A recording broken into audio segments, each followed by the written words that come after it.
Bien, aujourd'hui, cette réunion du Conseil des affaires étrangères va être particulièrement importante, en particulier sur un des enjeux, un des creusets des valeurs de l'Union, qui est la protection des droits de l'homme, puisque nous recevrons la haute représentante, Madame Bachelet, et que nous allons prendre les premières décisions avec le nouveau dispositif de sanctions pour la protection des droits de l'homme et pour la défense des droits de l'homme dans le monde. Ça a déjà concerné l'affaire Navalny, ça concernera d'autres désignations qui vont être prises dans la matinée. Et puis, la France a souhaité, que l'on aborde la question du Liban. Parce que ce pays est dans la dérive, ce pays est en train de dévisser. On sait que les solutions existent.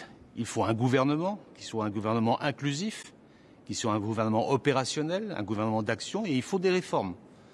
On sait que les réformes sont tout à fait partagées par l'ensemble de la communauté internationale. Tout le monde sait ce qu'il faut faire, mais c'est bloqué pour des intérêts particuliers, parce que les responsables politiques n'arrivent pas à engager le processus. Et donc l'Europe ne peut pas se désintéresser de cette crise. Quand un pays s'effondre, l'Europe doit être au rendez-vous.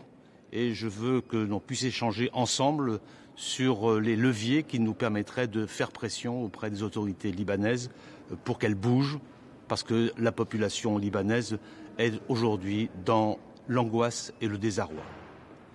Enfin, je ne peux que rappeler que aujourd'hui marque l'anniversaire des attentats de Belgique, il y a maintenant depuis 2016, et qu'il importe aussi de se recueillir et puis de se mobiliser, parce que la lutte contre le terrorisme n'est jamais acquise.